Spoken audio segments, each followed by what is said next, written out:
Hello बच्चों, कैसे हैं। मैं आचार्य के.एल. गुप्ता आज आपको हिंदी संस्कृत खंड से द्वितीय पाठ अन्योक्त विलासा ये पाठ मैं आपको पढ़ाऊंगा।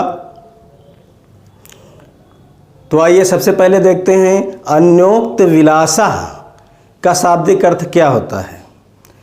अन्य उक्ति, उक्ति माने कहावत, जो दूसरों के द्वारा कही गई कहावतें हैं उनको कहा जाता है अन्योक्ति।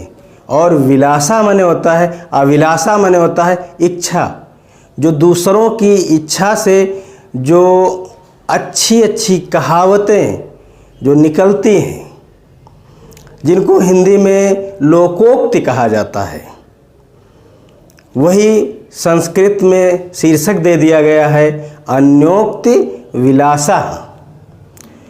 तो इस पाठ में 6 श्लोक दिए गए हैं और प्रत्येक श्लोक में समाज को एक प्रकार से संदेश दिया गया है, एक प्रकार से अच्छी शिक्षा प्रदान की गई है।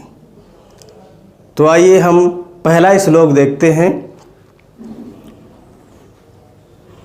नितराम नीचो अश्मयति त्वं खेदं कूप कदापि मा वृथा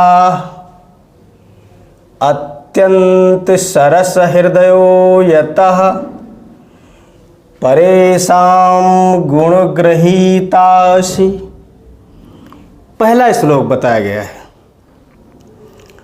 पहले श्लोक के माध्यम से समाज को संदेश दिया गया है कि जो व्यक्ति समाज में रहते हैं और निम्न स्तर के होते हैं और वो अपने आप को, अपने को, स्वयं को बड़ा निम्न स्तर का समझते हैं, बड़ा नीच समझते हैं, इसलिए उनका भी समाज में एक महत्व होता है।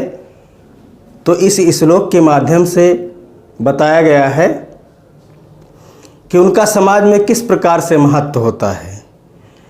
अब यहाँ पर कुएं को संबोधित करते हुए मनुष्य को संदेश दिया गया है। एक कुआं है, कुआं गहरा होता है, कुआं स्वयं को बड़ा नीच समझता है। नीच का तात्पर्य होता है गहराई से, कुआं गहराई में होता है और उस कुएं में जल होता है। कुएं से जब जल निकाला जाता है तो एक पात्र में रस्सी बंधी रहती है और उस रस्सी के द्वारा कुएं से जल ऊपर खींचा जाता है। तो यहाँ पर जो रस्सी है वो एक प्रकार से दूसरे के गुणों का प्रतीक बताया गया है। इसलिए अब आइए पहले हम आपको एक एक शब्द का अर्थ बताएंगे, इसके बाद प्रत्येक श्लोक का विस्तार पूर्वक अर्थ बताऊंगा। आइए देखिए। नितराम नीचो अश्म इति त्वं खेदम, त्वं माने तुम, खेदम माने दुख, कूप माने कुआं। नीचो अश्म इति अपनी नीचता के लिए, नितराम माने निरंतर, आप अपनी निष्ठा के लिए निरंतर। कदापि मा वृथा, कदापि माने होता है कभी भी, और मा वृथा माने होता है दुख मत करो। इसका विस्तार पूर्वक अर्थ देखिए। कहा गया कि हे कुएं, तुम अपनी नीचता अर्थात गहराई, हे कुएं तुम अपनी नीचता के लिए दुख मत करो, क्योंकि अत्यंत सरस हृदयो यतः परेशान गुणग्रहीतास, क्योंकि आप अत्यंत सरल हृदय वाले हैं और दूसरे के गुणों को ग्रहण करने वाले हैं। इसलिए इस श्लोक के माध्यम से बताया गया है कि जो व्यक्ति समाज में रहता है और अपने को बड़ा हीन भावना से देखता है तो वो स्वयं को हीन भावना से ना देखे और दुख मत करे। एक कुएं को संबोधित करते हुए बताया गया है कि हे कुएं, तुम अपनी नीचता के लिए दुख मत करो, क्योंकि तुम अत्यंत सरल हृदय वाले हो और दूसरों के गुणों को ग्रहण करने वाले हो। तो पहले श्लोक का अर्थ आपको समझ में आ गया होगा। अब आइए दूसरा श्लोक पढ़ते हैं। नीर क्षीर विवेके हंसालस्यम त्वमेव तनुषे चायित विश्व अस्मिन् अधुना अन्यः कुलव्रतं पालयष्यति कः। अब दूसरे श्लोक में देखेंगे, नीर और क्षीर।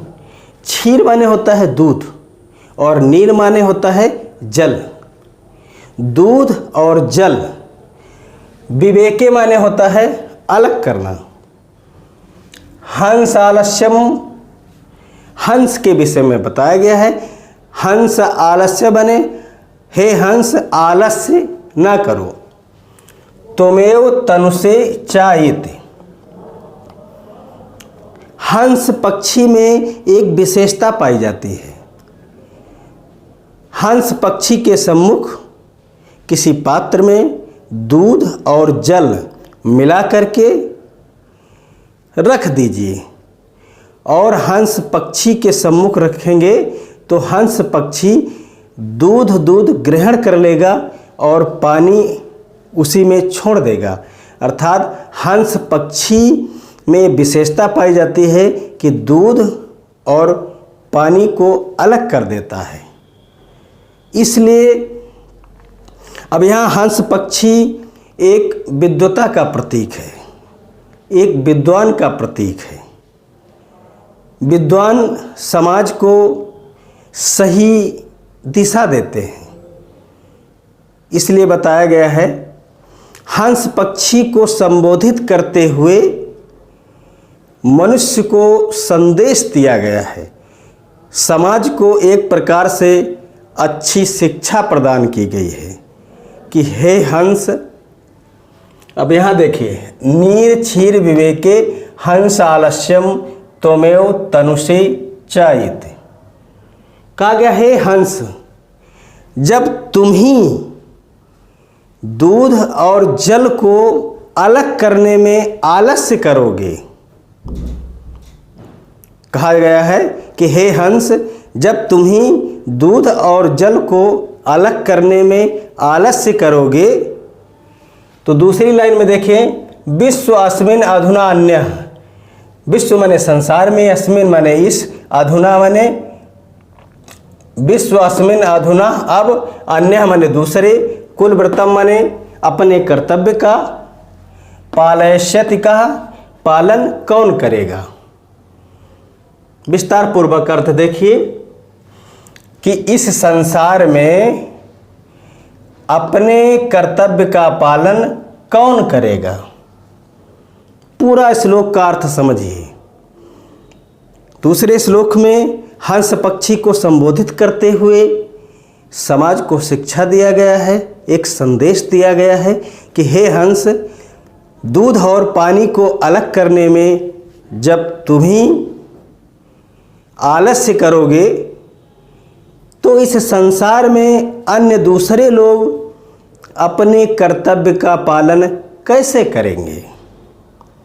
अब आइए तीसरा श्लोक पढ़ते हैं। कोकिल्यापै दिवसान तावद विरसान करीलविटपेषु यावन्न मिलदलमालः कोऽपि रसालः समुल्लसति। अब ये तीसरा श्लोक है। तीसरे श्लोक में कोयल को संबोधित करते हुए समाज को संदेश दिया गया है। कोयल पक्षी को आप लोगों ने देखा होगा कि जब बसंत ऋतु आता है और बसंत ऋतु में आम के वृक्षों में जब बौर आ जाते हैं तो कोयल पक्षी आम की वृक्ष की डाल पर बैठकर कूकती है। अगर उसकी आवाज़ आप बसंत ऋतु में कोयल की आवाज़ अगर आप सुनते हैं तो बड़ा ही सुंदर लगता है, अंतर आत्मा को उसकी आवाज़ छू जाती है, बड़ा अच्छा लगता है। तो कोयल पक्षी में विशेषता होती है कि कोयल पक्षी बसंत ऋतु के आने पर आम के वृक्ष की डाल पर बैठ करके वो कूकती है। अन्य ऋतुओं में कोयल नहीं कूकती है। तो इसलिए बताया गया है, समाज को एक प्रकार से संदेश दिया गया है, शिक्षा दिया गया है कोयल को संबोधित करते हुए कि हे कोयल। देखिए, कोकिल यापय दिवसान, दिवसान माने होता है दिवस, समय, ऋतु। हे कोयल, जब तक ग्रीष्म ऋतु चल रही है तब तक बिरसान करील बिटपेश, कहा कि जब तक ग्रीष्म ऋतु का मौसम है तब तक आप करील के वृक्ष पर बैठकर अपना समय व्यतीत कर लीजिए।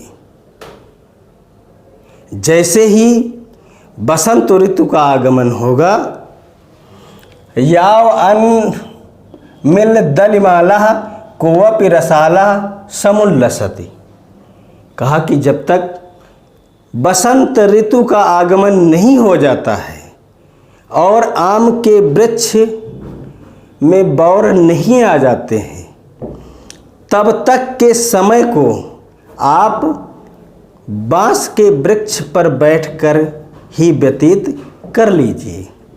अर्थात जब व्यक्ति के बुरे दिन आते हैं तो बुरे दिनों में भी उसे अपना धैर्य नहीं खोना चाहिए, अपना संयम नहीं खोना चाहिए। उस समय को देखते हुए अपना समय व्यतीत कर लेना चाहिए। जैसा कि कोयल को संबोधित करते हुए बताया गया है कि जब तक बसंत ऋतु का आगमन नहीं हो रहा है और आम के वृक्ष में बौर नहीं आ रहे हैं, तब तक आप गर्मी की ऋतुओं में, तूफानी ऋतुओं में, ग्रीष्म ऋतुओं में बांस यानी कि करील के वृक्ष पर बैठकर ही अपना समय व्यतीत कर लीजिए। अब आइए अगला श्लोक देखते हैं। रे रे चातक सावधान मनसा मित्र क्षणं श्रूयताम अम्भोदा बहवो वसन्ति गगने सर्वे अपि नैतादृशा केचिद् वृष्टिर अभिर्दयन्ति वसुधाम गर्जन्त केचिद् वृथा यम यम पश्यति तस्य तस्य पुरतो मा ब्रूहि दीनं वचः। अब इस श्लोक में देखिए, इस श्लोक में चातक पक्षी को संबोधित करते हुए समाज को एक संदेश दिया गया है। रे रे चातक सावधान, हे चातक पक्षी सावधान होकर क्षण भर रुको। रे रे चातक सावधान मनसा मित्र क्षणम श्रूयताम, हे चातक पक्षी सावधान होकर क्षण भर मन से मेरी बात को सुनो। अब क्या बात, कौन सी बात बताई जा रही है? अम्भोदा बहवो बसंती गगने, गगने माने होता है आकाश, अम्भोदा माने बादल, बहवो माने होता है बहुत से, बसंत माने हैं, सर्वे अपि माने होता है सभी भी, नयता दृशा माने एक जैसे नहीं है। कहा गया है केचिद माने कुछ, वृष्टिर अभिर्दयन्ति, कुछ वर्षा करके पृथ्वी को गीला कर देते हैं। वसुधाम गर्जयंत केचिद वृथा, और कुछ व्यर्थ में ही गरज कर चले जाते हैं, वर्षा नहीं करते हैं, गरज कर चले जाते हैं। जैसे कहा गया है कि जो बादल गरजते हैं वो बरसते नहीं हैं। यहाँ पर देखिए, यम यम पश्यसि तस्य तस्य, जिस जिस को देखो, तस्य तस्य उस से, पुरतो बा ब्रूहि दीनम बचा, मतलब उसके सम्मुख अपने दीन वचन मत कहो, मत बोलो। दीन वचन का मतलब होता है कि सबके सामने हाथ मत फैलाओ, सबके सभी लोगों के सामने मांगने की प्रवृत्ति ये मत अपनाओ। इसलिए कि बताया गया है, चातक पक्षी को संबोधित करते हुए इस समाज को, इस संसार को एक संदेश दिया गया है कि हे चातक पक्षी, क्षण भर रुको और मन से मेरी बात को सुनो।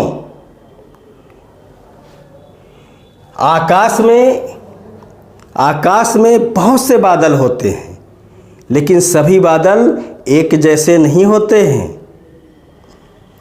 कुछ बादल ऐसे होते हैं जो वर्षा करके पृथ्वी को गीला कर देते हैं, और कुछ बादल होते हैं जो व्यर्थ में ही गरज कर चले जाते हैं, व्यर्थ में ही गरज करके चले जाते हैं, वर्षा नहीं करते हैं। इसलिए बताया गया है, इसलिए संदेश दिया गया है कि प्रत्येक व्यक्ति के सम्मुख अपने दीन वचन मत कहो। प्रत्येक व्यक्ति से नहीं मांगना चाहिए, मांगना उसी से चाहिए, मांगो उसी से जो दे दे खुशी से, और कहे ना किसी से। इसमें ये शिक्षा दी गई है, इस श्लोक के माध्यम से ये संदेश दिया गया है। अब आइए अगला श्लोक पढ़ते हैं। नावे ताड़नात् तापनाद वहिन मध्ये नवे विक्रयात् क्लेश्यमानो अहम अस्मि सुवर्णस्य मे मुख्य दुःखम तदेकम यतो माम जनाः गुंजया तोलयन्ति। अब देखिए, इस श्लोक में सोने को संबोधित किया गया है। सोना कहता है, सोना एक जो धातु होती है जिससे आभूषण बनते हैं, उन आभूषणों को सुंदर सुंदर स्त्रियां अपने अंग पर धारण करती हैं, तो सोने को बड़ा दुख है।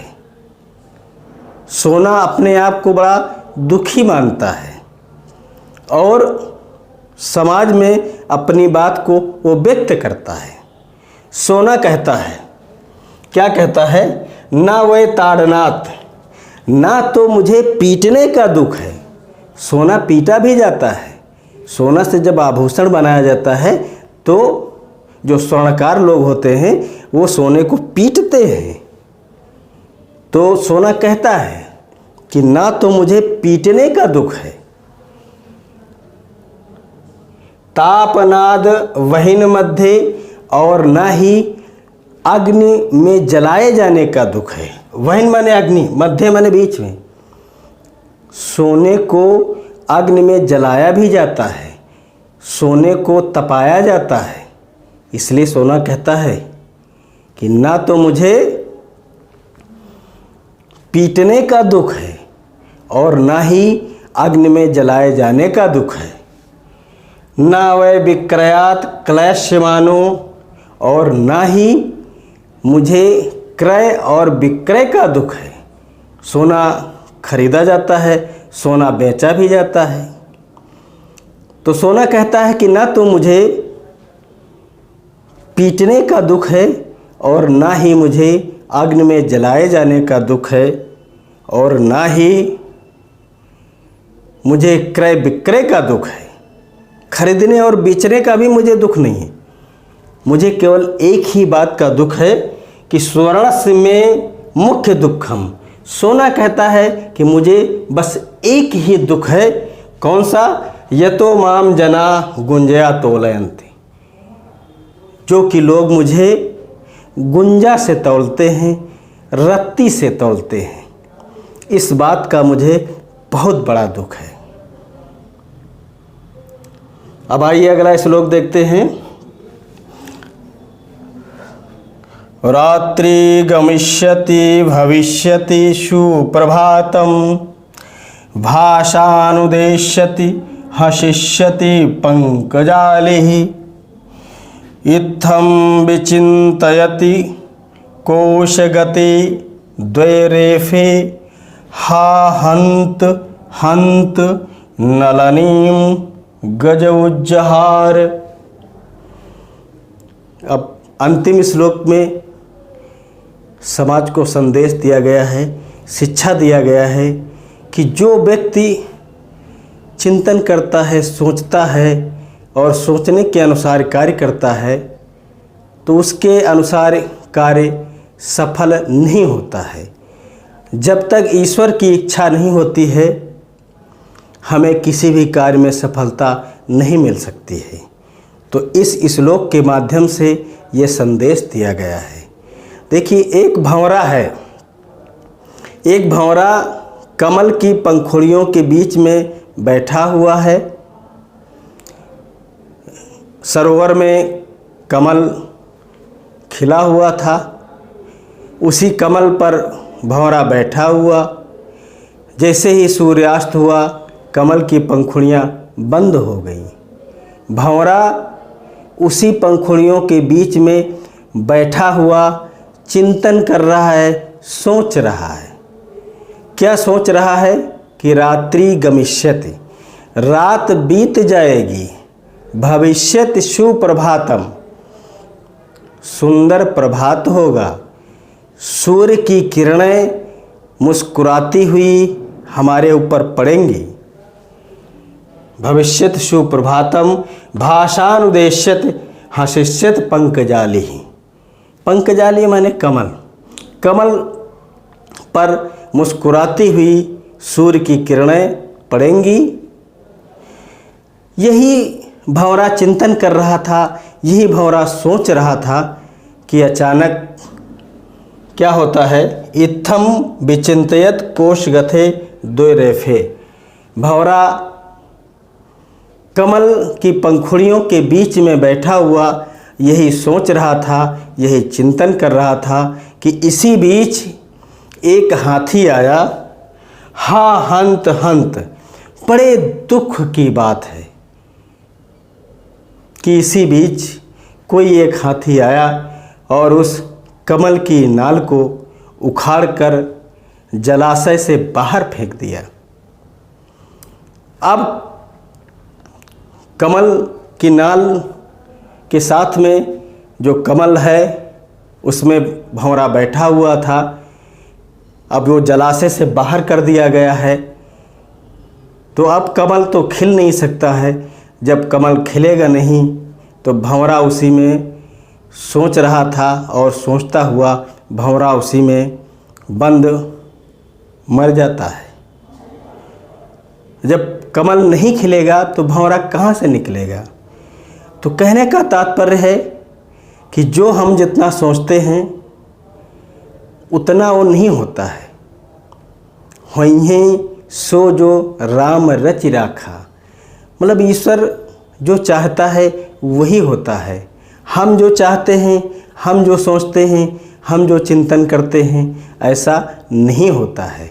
इसलिए इस श्लोक के माध्यम से ये संदेश दिया गया है, ये शिक्षा दी गई है। ये अन्योक्त विलासा पाठ यहीं पर समाप्त हो जाता है। मेरे प्यारे बच्चों, कक्षा 10 हिंदी से संबंधित जितने भी खंड हैं, आपको प्रत्येक खंड का हिंदी में अनुवाद, हिंदी में अर्थ, हिंदी में व्याख्या, जो भी हिंदी से संबंधित व्याकरण है, पोर्शन है, जितना भी कुछ है, आपको लेटेस्ट वीडियो बराबर मिलती रहेंगी। इसके लिए आप हमारे चैनल को सब्सक्राइब कर लीजिएगा, लाइक कर दीजिएगा, जिससे कक्षा 10 की हिंदी की प्रत्येक वीडियो आप तक बराबर नियमता पहुंचती रहे। धन्यवाद।